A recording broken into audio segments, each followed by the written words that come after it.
बघा, मंथन स्कॉलरशिप परीक्षेमध्ये वर्ग काढणे या घटकावर एखादा प्रश्न येत असतो का? जर संख्येच्या एकच स्थानी शून्य असेल तर त्यासाठी क्रायटेरिया काय पहा ते तुम्हाला मी आता सांगते. बघा, वर्ग काढणे एकच स्थानी शून्य असल्यावर खूप सोपं आहे. पहा, खूपच सोपं आहे. बघा, एकच स्थानी ते किती आहे? किती शून्य आहेत? पण एक. इथं एक शून्य असलं तर आपण काय करायचं? दोन शून्य मांडायचे. मांडले? मग आता एक राहिलं ना, एक काय आहे? दशक. मग आता एक ला एकनीच गुणायचं. एक गुणिले एक किती आलं उत्तर? एक. एक म्हणजे 10 चा वर्ग किती निघाला? 100. आता 20 चा वर्ग काढू. एक शून्य आहे ना, दोन शून्य लिहायचे. दशक किती आहे? 2. 2 ला 2 चा वर्ग काढा. 2 गुणिले 2 1 गुणिले 4. मग 20 चा वर्ग किती झाला? 400.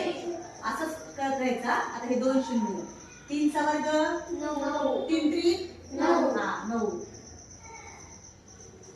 आता 40 चा वर्ग, इथं 2 शून्य. 4 चा वर्ग 16. बरोबर. इथं 50 चा वर्ग काढू. इथं 2 शून्य मानून घ्यायच्या. 5 चा वर्ग हे 2 शून्य इथं लिहू. 6 चा वर्ग 36. 70 चा वर्ग बघू आपण. 2 शून्य मारून टाकायच्या.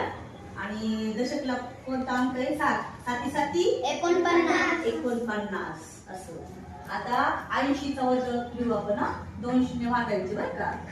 8 चा वर्ग 8 64. आता 90 चा वर्ग काढू. 2 शून्य मारून टाकायचे. आता 9 चा वर्ग 81. आता बघा बरं का, आता 100 चा वर्ग कसा काढायचा? इथं 2 शून्य आहेत ना, आता 4 शून्य लिहायचे. किती शून्य लिहायचे? 4. बघा बरं का. आणि 1 चा वर्ग किती? 1. म्हणजे किती आलं? हे 10,000. किती आले? 10,000. बघा बरं का. 100. 20 चा वर्ग 400.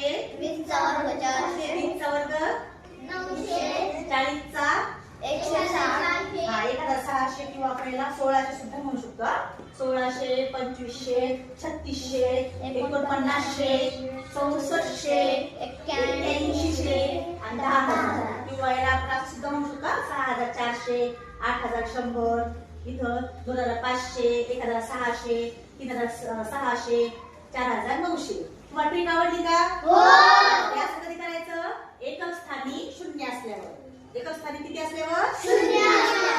कळलं का बाळांनो?